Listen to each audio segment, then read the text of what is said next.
இப்ப அந்த மொத்த விவாதமா கிட்டத்தட்ட நீயா நானா நிகழ்ச்சிக்கு எதிரா மாறி இருக்கு. இந்த மாரி இதெல்லாம் நீயா நானா நிகழ்ச்சி வந்து ஸ்டாப் பண்ணுங்கிற மாரி சொல்லிக்கிட்டு இருக்காங்களா சார்?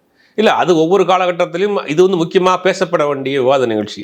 பல்வேறு விஷயங்களை நீயா நானாவுல பேசியிருக்கிறாங்க. பல்வேறு விஷயங்கள் விவாதத்துக்கு உட்பட்டு இருந்தாது எல்லாமே. இப்ப இந்த விஷயத்தை பொறுத்தவரைக்கும் பேசவே கூடாது அப்படிங்கும்போது இதுக்கு வந்து மேஜரான ஆதரவு என்னன்னா, தெருநாய்களால் பாதிக்கப்படுறாங்க. அதுக்கு உரிய சிகிச்சை குடுக்கணும். அது உரிய அதுக்கு உண்டான வேலைகளை செய்யணுங்கிறது தான் அங்க பேசப்பட்டவர்களுடைய மேஜரான கருத்து. அந்த நிகழ்ச்சியை பெரிதாக பாராட்டியவர்களும் அதான் சொல்றாங்க. இது நாயினால் பாதிக்கப்பட்டவருடைய பிரச்சனையை பேசுறாங்க.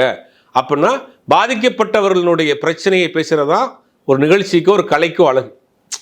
நீங்க ஒரு நல்ல கலைஞராக இருக்கிறீங்க, ஒரு நல்ல ஒரு நிகழ்ச்சியினுடைய நோக்கம் என்ன, ஒரு நிகழ்ச்சி நடத்துறதுக்கான நோக்கம் என்னன்னா ஒரு விழிப்புணர்வை ஏற்படுத்தணும். ஒரு நம்ம சாதாரணமாக பொழுதுபோக்காக நீங்கள் நடத்துகிற நிகழ்ச்சி வேற, இது வந்து ஒரு விவாத நிகழ்ச்சி.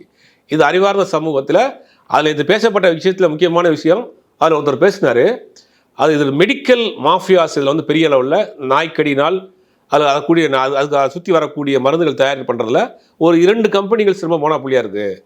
அது கிட்டத்தட்ட 36,000 கோடி ரூபாய்க்கு மேலே வந்து ஒரு பெரிய கார்பரேட்டே உள்ளே வந்து வேலை செய்யுது அப்படிங்கிற ஒரு முக்கியமான விஷயத்தை உடைச்சிருக்காரு.